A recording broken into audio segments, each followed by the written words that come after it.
지금 이야기는요, 김현 의원께 굉장히 유리할 수 있는 김현 특집. 예, 특집일 수 있는 이야기 드는데, 지금 박근혜 씨가 세월호 7시간을 이야기하면서 난 관저에 있었어, 관저에서 업무 봤어, 이것에 대한 논란이 굉장히 많은데, 실제로 청와대에 근무한 사람들은 사실 우리나라의 인구 중에 몇 퍼센트나 되겠습니까? 정치권에서도 그렇게 많지가 않아요, 생각보다. 전 청와대 춘추관장이신 김현님 모셨습니다. 어서 오십시오. 네, 안녕하세요. 춘추관장 출신 김현입니다.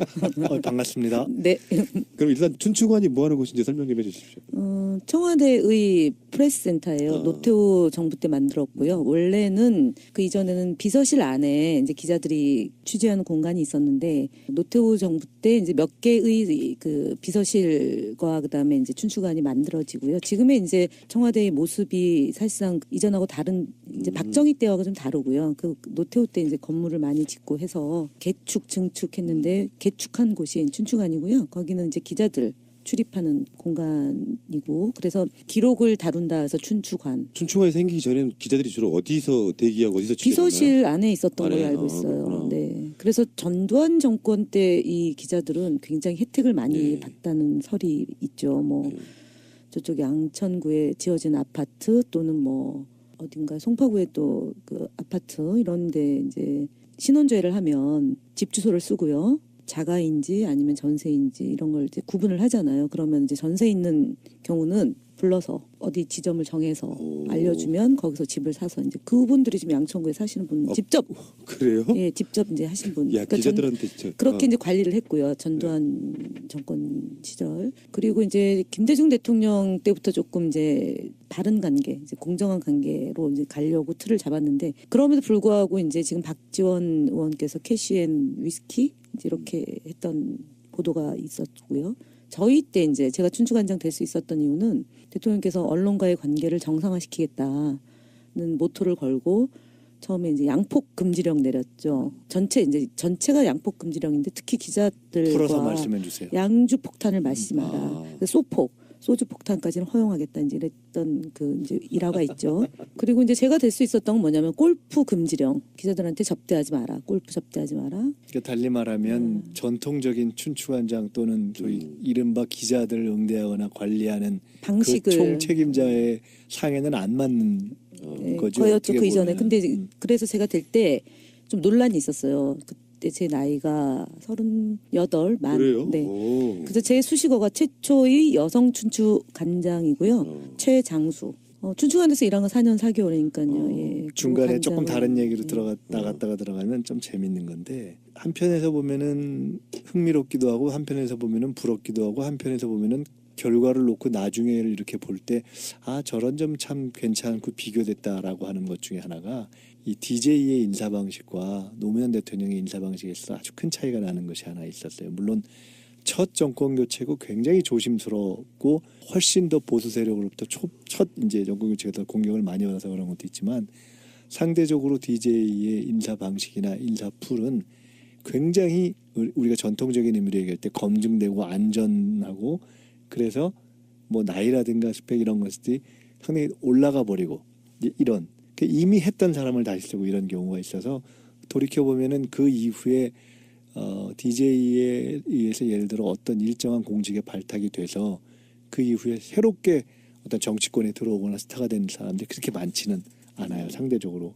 근데 그에 비하면은 노 대통령의 인사에서는 장관 인사부터 시작해서 보면 새로운 인사들이 많이 등장했잖아요. 뭐 예를 들어 뭐 강금실 장관 같은 경우, 이창동 예, 등등. 김두관. 그리고 이제 예를 들어 청와대에 있어도 춘추관장이라면 사실 되게 센 거예요. 근데 지금 아까 말씀처럼 그건 뭐 어디서 뭐 누구를 국회의원 어디 나가게 했다 이상, 어떻게 보면은 수백 명 국회의원보다 더 큰 청와대 전체 기자들을 상대로 하는 그 직을 정하는 거기 때문에 굉장히 중요한 거 아니겠어요? 김현 의원님 굉장히 센 분이셨군요. 저 셌어요. 제가 그 얘기를 하려고.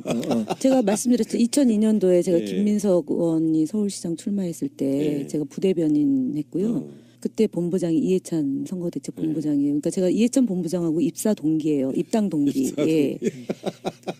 그리고 부대변인하고 사실은 그 부대변인이 그때 처음 한 거죠. 그리고 이제 당직은 부국장이었고, 그 청와대 갈 때 이제 현장에서 제가 이제 노무현 대통령님 후보 되기 전부터 경선할 때 제가 사실 편파적으로 좀 노 후보를 지지했고 기자실을 굉장히 그것 때문에 그때는 이인재 대세론 있을 때였거든요. 그렇죠.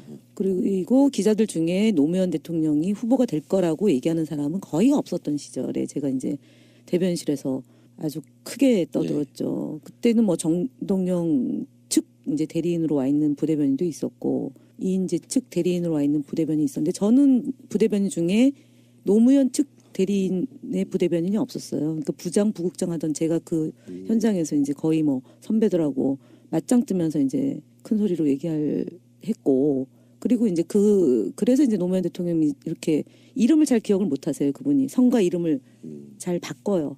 그래서 뭐 현금 뭐 이렇게 아니요. 근데 이제 제 이름은 정확히 김현 뭐 이렇게 불렀죠. 그래서 저희 수석 보좌관들 그러니까 청와대 들어갔을 때 저를 위아래로 이렇게 꽂아봤어요. 제가 뭔데 저렇게 조그만 애인데 대통령이 이제 좀 흘러도 됩니까? 그러니까 탄핵 시기에 이제 대통령이 이제 관저에서 그냥 고독하게 계실 때 그때 이제 지금 자료 화면에 나온 한복 입고 이제 이렇게 창밖에서 이렇게 보는 장면 그 다 연출해서 찍은 거예요. 저희 전속들이 들어가서 그리고 이제 사인하는 거 이제 이런 거 해가지고 내보내고 그랬는데 총선 당일날 이제 오후 6시에 이제 그 출구 조사가 나왔잖아요. 그때 장면은 저는 사실은 잊을 수가 없어요. 너무 좋아하셨어요.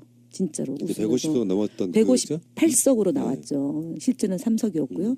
그때 이제 제가 대통령 회의 공간인데 응접실이죠. 응접실. 멀리서 저를 딱 보더니 김현 이리 와 그러더라고요. 옆으로 오라고.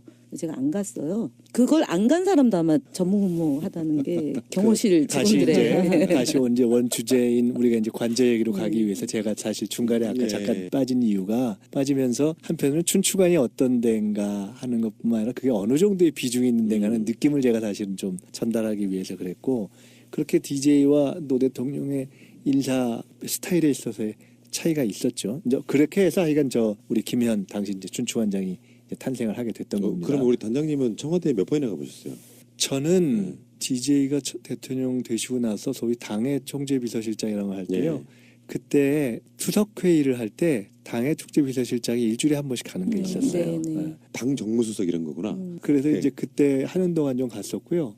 그 다음에 대통령이 이제 중간중간에 가서 뭐 밥 먹을 때도 있었고, 사실 이제 관저 얘기 나오는데, 집무실 말고 관저, 일상생활을 하시는 곳, 그 안에까지 들어가서 회의를 해본 적은 그렇게 많진 않아요. 근데 몇 번 했어요. 그러니까 근데 돌이켜보면 그게 굉장히 비교적 아주 내밀한 깊은 얘기가 될 때 하는 그런 거였어요. 그리고 안에 불러서 식사를 한 적은 한 번 딱 있어요. 아, 그래요? 뭐 저는 전혀 모르는 그 말씀들을 나누시는데 그럼에도 불구하고 굉장히 궁금한 게 있어요. 네. 김현 전 의원님께 네. 좀 여쭤보고 싶은데요. 그 이전과는 다르게 춘추관이라는 걸 만들어서 이제 관리를 했다고 하시고 또 관장님으로 계셨었는데 그럼 기자들을 응대하는 그런 게 기자들 입장에서 보면 완전히 달라진 상황인 거잖아요. 그렇죠. 반발이 많았죠. 네네, 반발이 많았고 그러면은 4년 4개월 지난 다음에 어떤 그 기자들이나 이제 언론이 어떤 것을 적응을 해서 그 다음에 좀 어떤 변화들이 좀 있었나요? 유일하게 시스템을 안 바꾼 게 이명박 정부에서 모든 것을 이제 노무현 지우기로 했고 정부 조직 개편도 하고 뭐 다 이제 쏟아내고 구속 심지어 이제 대통령께서 서거하는 그런 이제 정치적 탄압을 했는데 유일하게 안 바꾼 게 기자들 언론 보도 시스템이에요. 취재 시스템을 유일하게 안 바꿨어요. 그러니까 기자실 브리핑 제도라고 해가지고 그 이제 사무실에 취재하는 방식, 그러니까 정부 기관에 들어가서 이제 국장이나 과장이나 이런 분들을 직접 막 이렇게 직접 대면 취재했던 방식을 바꿨거든요. 그러니까 직접 나와서 브리핑을 하는 제도가 이제 했는데 이명박 대통령이 후보 시절에는 그걸 바꾸겠다고 약속을 했어요. 언론인들에게. 그러니까 방문 취재가 가능하도록 허용하겠다고 했다가 유일하게 안 바꾼 게 이제 취재 시스템. 그러니까 참여정부의 취재 시스템 그대로. 그러니까 나와서 이제 수석 보좌관들이 뭐가 문제였냐면 그 이전에는 비서동에 들어가서 기자들이 취재를 할 수 있었어요. 그러면은 수석 보좌관들과의 일정한 커넥션이 형성이 되는 거죠. 근데 그걸 끊어낸 거예요. 그러니까 브리핑 제도라고 해서 수석 보좌관들이 나오는 거죠. 나오고 대통령도 자주 이제 기자실에 나오셔가지고 주요 의제에 대해서 직접 기자 간담회를 하거나 회견을 하거나 대국민 담화를 하고 그다음에 질의응답을 통해 가지고 기자들의 그런 그 궁금한 사항을 답변했죠. 근데 이제 그 방식을 비서동에 들어와서 취재하는 방식으로 전환시키겠다고 이명박 대통령이 기자들한테 약속을 했는데 그대로 이제 우리가 했던 방식을 그대로 가져간 거죠. 그러니까 유일하게 안 바꾼 게 취재 시스템. 근데 저건 어땠어요? 실제로 그 이제 노 대통령 시절에 그때는 이제 어떻게 돌아가는지 잘 모르니까 그 노 대통령 경우에 관저에서 예를 들어 청와대 핵심적인 사람들 불러서 회의를 하거나 네. 그런 걸 자주 했어요. 아주 자주 하셨죠. 그러니까 뭐냐면 관저에서? 관저에서는 이제 지금 이제 집무실이다라고 얘기를 하는데 그냥 편리한 대통령직을 수행할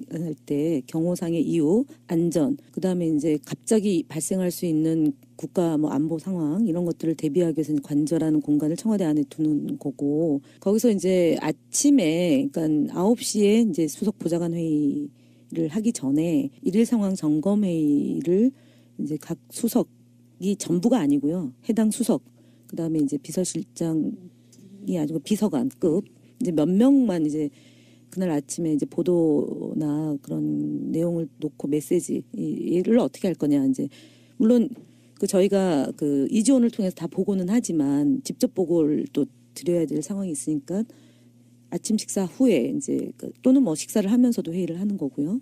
그 공식 일정에 들어가기 전에 비공식적으로 이제 관저에서 네.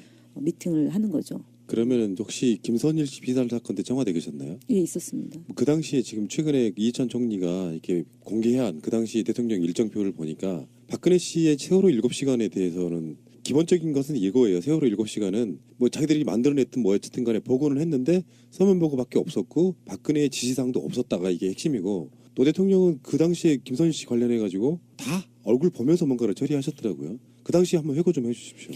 사실 이제 대변인은 대통령하고 수시로 이제 그 일정을 체크하고 메시지를 하는 거고 춘추관장은 기자들을 주로 이제 그 담당하는 파티이기 때문에 대통령하고 직접 뭐 회의에 참석하거나 이런 거는 많지는 않아요. 그걸 잘 아는 분이 어찌 보면은 이제 윤태영, 뭐 김경수 의원 이런 분들인데 제가 기억하는 것 중에 하나는 일정표에 보면은 당일날 이제 저녁 식사를 하시고 가족들과 이제 저녁 식사를 하시고 9시 전에 모든 공식 일정은 마치셔요. 왜냐하면 9시 뉴스를 보시기 위해서거든요. 저녁 뉴스를 항시 보는데 그때 아마 김선일 사건이 그때 이제 메인이었을 겁니다. 그러니까 이제 대통령이 뉴스를 보다가 내가 그럼 외교부에 가야겠다고 해서 그때는 이제 외교부에는 출입 기자들이 있고 그 굉장히 이제 비상 상황이니까 청와대 기자가 굳이 갈 필요가 없단 말이에요. 그러니까 이제 춘추관의 연락은 출발하면서 연락을 주셨어요. 근데 그 시간이 가야겠다라고 하고 이동하는 시간이 5분이었습니다. 5분 안에 외교부 청사에 관저에서 외교부 청사까지 5분인데 제가 드리고 싶은 말씀은 지금 이제 세월호 이제 3시경에 이제 중대본에 방문하겠다라고 지시를 내리고 대통령이 도착한 게 5시 15분이잖아요. 그러니까 2시간 15분이라는 그 준비 시간이 필요했던 건데 뭐 그럴 수도 있겠다. 처음에는 그렇게 생각했어요. 저는 그럴 수도 있겠다 그랬는데 다시 곰곰이 생각해 보니까 그때는 그야말로 비상 상황이거든. 배가 완전 침몰했으니까 그러면은 대통령이 뭐 굳이 민방위복까지 바꿔 입어가면서 머리를 다시 헝클어뜨려서 이제 좀 초췌한 모습으로 등장하는 그런 연출이 필요하지 않았어요. 지금 이제 보면 저희가 이제 당에서 5시에 회의를 마치고 저희가 이제 중대본에 가려고 했더니 대통령이 오는 시간이 5시 15분이어서 이제 6시에 맞춰서 저희도 가긴 했는데 노무현 대통령으로 다시 돌아가면 대통령이 김선일 사건을 최초로 접했던 시간대가 새벽이었고, 예, 맞죠. 네, 그 다음에 이제 참수됐다라고 접했던 시간도 새벽인데 이번에 이제 박근혜 쪽에서 왜 그 시간에 우리도 관저 있었고 노무현 대통령도 관저 있었다 해서 주무시는 시간 새벽 시간이었고. 뭐 이런 걸 갖고 시비 거는 걸 보면서 굉장히 촌스럽다. 그리고 이제 보면은 저희가 공개한 보고서에 보면은 누가 배석했고 그다음에 동선이 어떻게 됐고 이런 것들이 촘촘하게 다 기록이 되어 있잖아요. 근데 지금 박근혜 7시간은 그게 없는 거죠. 뭐 사람에 따라 다르잖아요. 윤전추는 TV가 없었다라고 얘기하고 그다음에 다시 이영선은 TV가 있었고 10시에 TV를 받고 안봉모 비서관이 보고를 했다. 관저의 업무라는 것만 놓고 쪼개가지고 그걸 공통성이 있었다 이렇게 얘기하는 건데 김선일 사건의 경우는 그 새벽 시간에 그러니까 통상적으로 그러니까 정상 출근을 하기 이전 시간에도 불구하고 보고를 문제가 받으셨고요. 발생하니까 관저에서부터 시작해서 대면 보고 및 지시를 포함한 이것이 시작돼서 그 이후에 공식 업무로 이어져서 쭉 간 것이고, 박근혜의 경우에는 그냥 관저에 계속 있었던 거죠. 그 어디에 그런 게 나왔던 것 같은데 보니까 그 몸이 불편해서 컨디션이 좋지 않아서 그러니까 일정이 없었고 본인이 이제 1월 1일 날 그러니까 얘기한 거. 컨디션이 좋지 않아서 뭐 그랬다 이런 얘기. 4년 내내 컨디션이 안 좋았던 것 같아.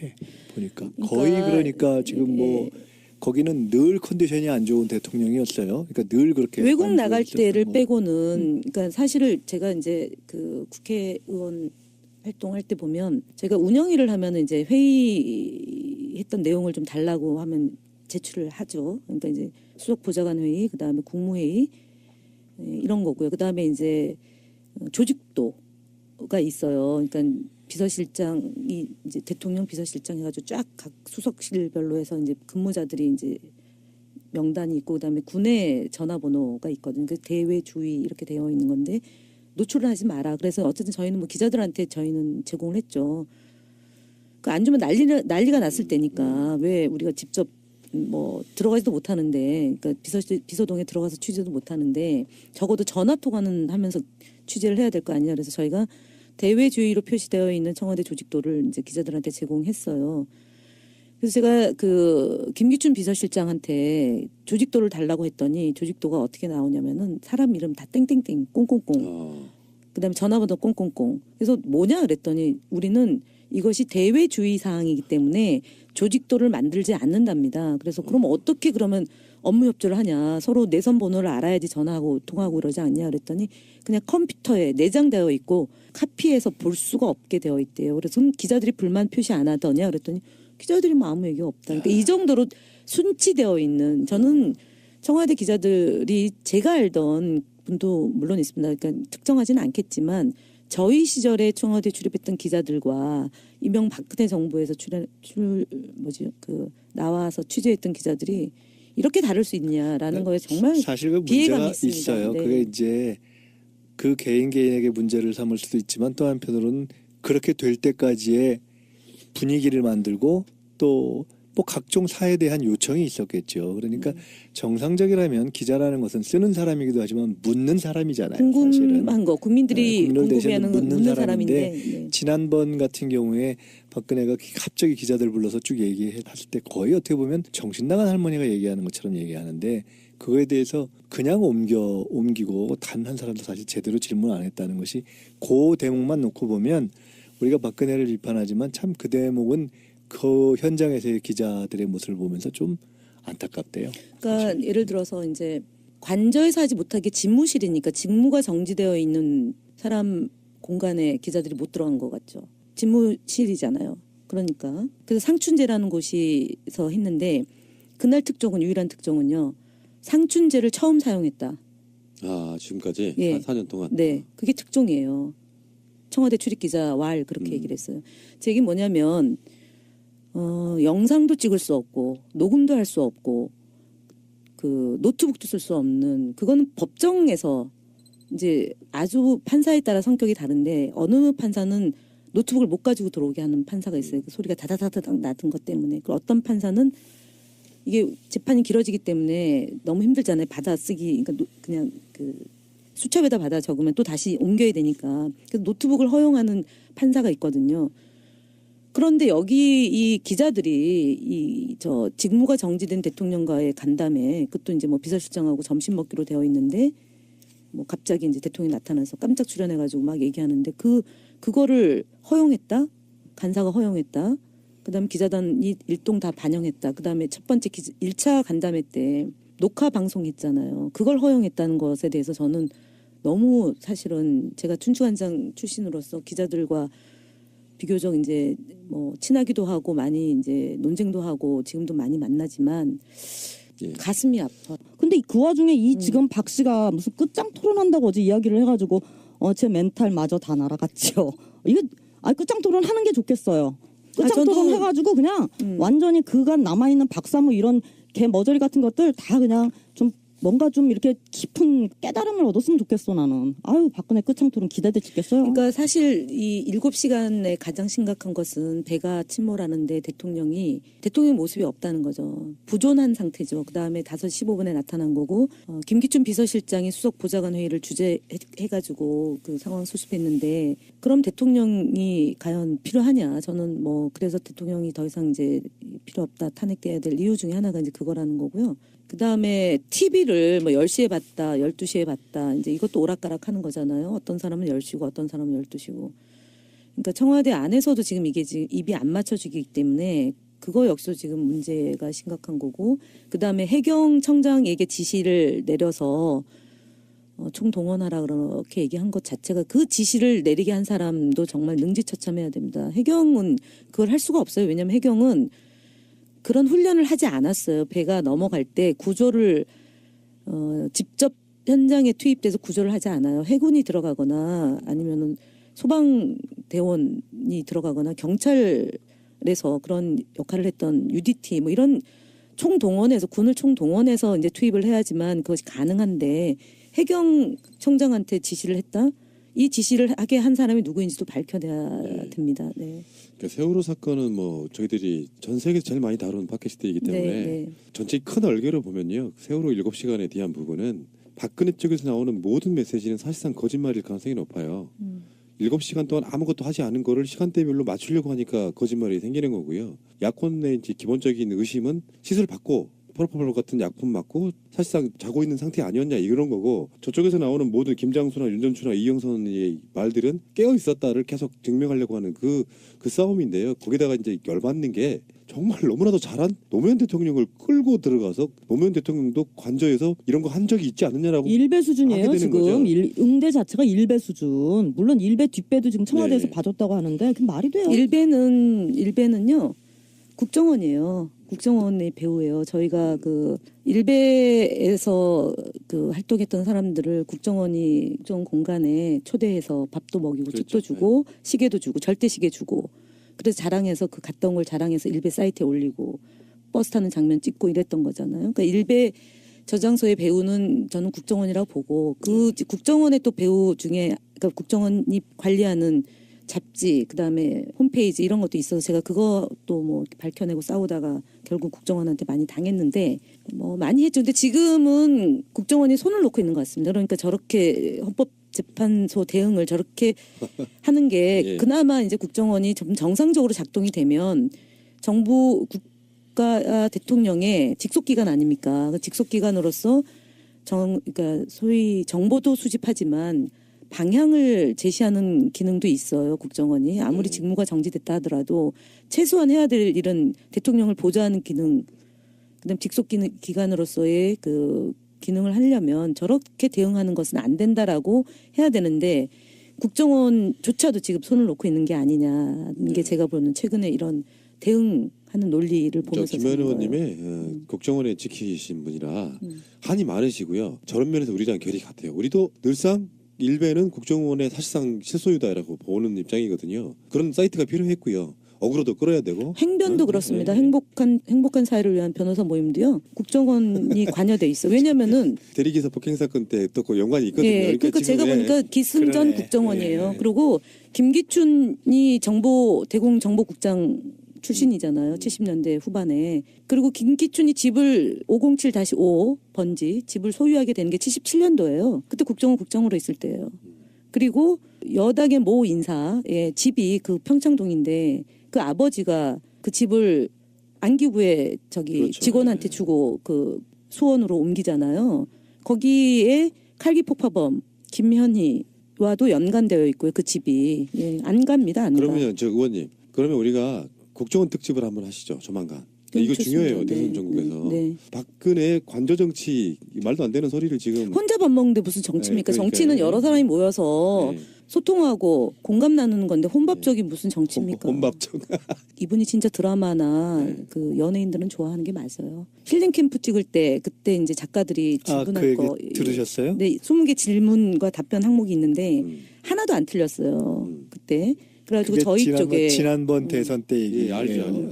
그 저희 쪽에도 이제 똑같은 질문을 주니까 이제 문재인 후보는 사실은 3개 맞췄다면서요? 그때? 3개 틀렸다 그랬죠. 3개 예, 틀렸네? 그러니까, 많이 안 틀렸네. 예, 그러니까 공부를 하신 거죠. 공부를 사실은 답변을 해야 그걸 되니까. 박근혜 씨가 다 맞췄다는 거 아니에요? 그 연예인 관련된 것들이에요? 아니 근데 더 재밌는 거는 아이돌 저도 뭐. 그 얘기를 들었는데 그거를 무슨 아이돌 뭐 저 연예인 드라마 이런 건데 주인공. 드라마 주인공 맞추기인데 박근혜가 다 맞췄다 이거예요. 그러니까 끝나고 나서 아마 문 후보 쪽에서 아마 SBS였죠? 네, SBS. 야 너네 어떻게 이런 거를 가르쳐주고 유출시킬 수 있냐 우리도 치사하게. 줘라. 그러니까 SBS에서 이거 정말 아니다 우리는 가르쳐준 적이 없다. 우린 정말 억울하다. 근데 그때 그랬다는 거 아니에요? 같이 갔던 문 후보 쪽 스태프들이 야 말이 되는 소리를 해라. 뭔 수로 정치인이 그걸 다 맞추냐.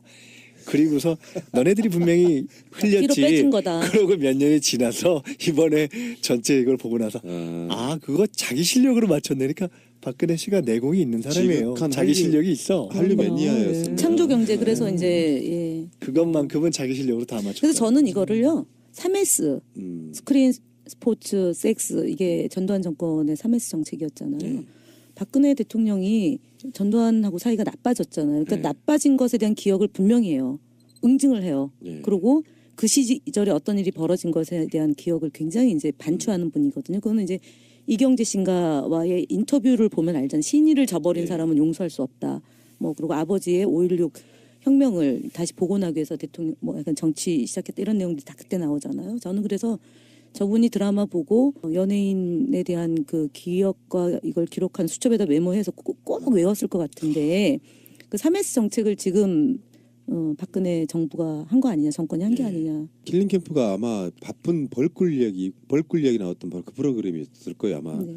대단하신 분이셨네요. 이런 분들은 팬클럽 회장 이런 거 시켜주면 잘하실 것 같은데 대통령직에 올라가셔가지고. 자 알겠습니다. 관저정치 말도 안 된다 이 결론이었습니다.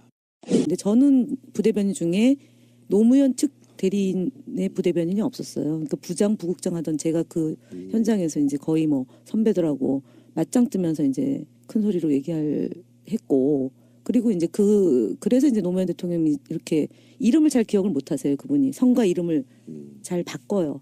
그래서 뭐 현금 뭐 이렇게. 아니요. 근데 이제 제 이름은 정확히 김현 뭐 이렇게 불렀죠. 그래서 저희 수석 보좌관들 그러니까 청와대 들어갔을 때 저를 위아래로 이렇게 꼬나봤어요. 제가 뭔데 저렇게 조그만 애인데 대통령이 이제 좀 흘러도 됩니까? 그러니까 탄핵 시기에 이제 대통령이 이제 관저에서 그냥 고독하게 계실 때 그때 이제 지금 자료 화면에 나온 한복 입고 이제 이렇게 창밖에서 이렇게 보는 장면 그 다 연출해서 찍은 거예요. 저희 전속들이 들어가서 그리고 이제 사인하는 거 이제 이런 거 해가지고 그때 내보내고 그랬는데 총선 당일날 이제 오후 6시에 이제 그 출구 조사가 나왔잖아요. 그때 장면은 저는 사실은 잊을 수가 없어요. 너무 좋아하셨어요. 진짜로. 150석 넘었던 그거죠? 158석으로 나왔죠. 실제는 3석이었고요. 그때 이제 제가 대통령 회의 공간인데 응접실이죠. 응접실. 멀리서 저를 딱 보더니 김현 이리 와 그러더라고요. 옆으로 오라고. 제가 안 갔어요. 그걸 안 간 사람도 아마 전무후무하다는 게 경호실 다시 직원들의 이제 다시 이제 원 주제인 우리가 이제 관저 얘기로 가기 위해서 제가 사실 중간에 아까 예. 잠깐 빠진 이유가 빠지면서 한편으로는 춘추관이 어떤 데인가 하는 것뿐만 아니라 그게 어느 정도의 비중이 있는 데인가는 느낌을 제가 사실은 좀 전달하기 위해서 그랬고 그렇게 DJ와 노 대통령의 인사 스타일에 있어서의 차이가 있었죠. 이제 그렇게 해서 하여간 우리 김현 당시 이제 춘추관장이 이제 탄생을 하게 됐던 겁니다. 그럼 우리 단장님은 청와대에 몇 번이나 가보셨어요? 저는 지금 이야기는요 김현 의원께 굉장히 유리할 수 있는 김현 특집. 예, 특집일 수 있는 이야기 드는데 지금 박근혜 씨가 세월호 7시간을 이야기하면서 난 관저에 있었어. 관저에서 업무 봤어. 이것에 대한 논란이 굉장히 많은데 실제로 청와대에 근무한 사람들은 사실 우리나라의 인구 중에 몇 퍼센트나 되겠습니까? 정치권에서도 그렇게 많지가 않아요. 생각보다. 전 청와대 춘추관장이신 김현님 모셨습니다. 어서 오십시오. 네, 안녕하세요. 춘추관장 출신 김현입니다. 반갑습니다. 네. 그럼 일단 춘추관이 뭐 하는 곳인지 설명 좀 해주십시오. 청와대의 프레스센터예요. 노태우 정부 때 만들었고요. 원래는 그 이전에는 비서실 안에 이제 기자들이 취재하는 공간이 있었는데 노태우 정부 때 이제 몇 개의 그 비서실과 그다음에 이제 춘추관이 만들어지고요. 지금의 이제 청와대의 모습이 사실상 이전하고 다른 이제 박정희 때와가 좀 다르고요. 그 노태우 때 이제 건물을 많이 짓고 해서 개축 증축했는데 개축한 곳이 춘추관이고요. 거기는 이제 기자들 출입하는 공간이고 그래서 기록을 다룬다 해서 춘추관 춘추관이 생기기 전에는 기자들이 주로 어디서 대기하고 어디서 취재했나요? 비서실 안에 있었던 걸로 안에? 알고 아, 있어요. 그렇구나. 네. 그래서 전두환 정권 때 이 기자들은 굉장히 혜택을 많이 예. 봤다는 설이 있죠. 뭐 예. 저쪽 양천구에 지어진 아파트 또는 뭐 어딘가 송파구에 또 그 아파트 이런데 이제 신원조회를 하면 집 주소를 쓰고요. 자가인지 아니면 전세인지 이런 걸 이제 구분을 하잖아요. 그러면 이제 전세 있는 경우는 불러서 어디 지점을 정해서 오. 알려주면 거기서 집을 사서 이제 그분들이 지금 양천구에 사시는 분 직접 그래요? 예 직접 이제 하신 분. 야, 기자들한테 진짜 그렇게 이제 관리를 했고요. 전두환 정권 시절. 그리고 이제 김대중 대통령 때부터 조금 이제 바른 관계, 이제 공정한 관계로 이제 가려고 틀을 잡았는데 그럼에도 불구하고 이제 지금 박지원 의원께서 캐시앤 위스키 이제 이렇게 했던 보도가 있었고요. 저희 때 이제 제가 춘추관장 될 수 있었던 이유는 대통령께서 언론과의 관계를 정상화시키겠다는 모토를 걸고 처음에 이제 양폭 금지령 내렸죠. 전체가 양폭 금지령인데 특히 풀어서 기자들과 말씀해 주세요. 양주 폭탄을 마시지 마라. 아. 소주 폭탄까지는 허용하겠다 이제 이랬던 그 이제 일화가 있죠. 그리고 이제 제가 될 수 있었던 건 뭐냐면 골프 금지령. 기자들한테 접대하지 마라. 골프 접대하지 마라. 그러니까 달리 말하면 전통적인 춘추관장 또는 소위 이른바 기자들을 응대하거나 관리하는 방식을 그 총책임자의 상에는 안 맞는 네, 거죠. 거였죠 어떻게 그 이전에. 보면은. 근데 그래서 제가 될 때 좀 논란이 있었어요. 그때 제 나이가 38, 만. 그래요? 네. 오. 그래서 제 수식어가 최초의 여성 춘추관장이고요. 최장수. 춘추관에서 일한 건 4년 4개월이니까요. 예. 중간에 그 조금 관장을- 다른 얘기로 예. 나갔다가 들어가면 좀 재밌는 건데 한편에서 보면은 흥미롭기도 하고 한편에서 보면은 부럽기도 하고 한편에서 보면은 결과를 놓고 나중에를 이렇게 볼 때 아 저런 점 참 괜찮고 비교됐다라고 하는 것 중에 하나가 이 DJ의 인사 방식과 노무현 대통령의 인사 방식에서 아주 큰 차이가 나는 것이 하나 있었어요. 물론 첫 정권 교체고 굉장히 조심스럽고 훨씬 더 보수 세력으로부터 첫 이제 정권 교체가 더 공격을 많이 받아서 그런 것도 있지만 상대적으로 DJ의 인사 방식이나 인사 풀은 굉장히 우리가 전통적인 의미로 얘기할 때 검증되고 안전하고 그래서 뭐 나이라든가 스펙 이런 것들이 상당히 올라가 버리고 이런 이미 했던 사람을 다시 쓰고 이런 경우가 있어서 돌이켜 보면은 그 이후에 DJ에 의해서 예를 들어 어떤 일정한 공직에 발탁이 돼서 그 이후에 새롭게 어떤 정치권에 들어오거나 스타가 된 사람들이 그렇게 많지는 않아요 상대적으로.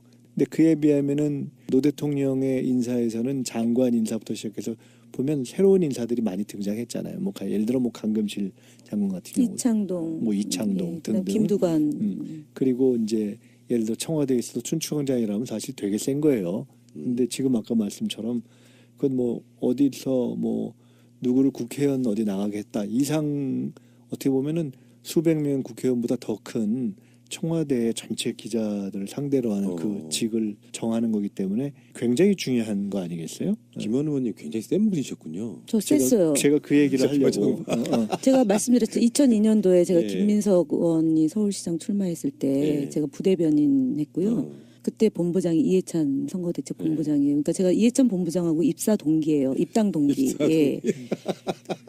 그리고 부대변인하고 사실은 그 부대변인이 그때 처음 한 거죠. 그리고 이제 당직은 부국장이었고 그 청와대 갈 때 이제 현장에서 제가 이제 노무현 대통령님 후보 되기 전부터 경선할 때 제가 사실 편파적으로 좀 노 후보를 지지했고 기자실을 굉장히 그것 때문에 그때는 이인재 대세론 있을 때였거든요. 그렇죠.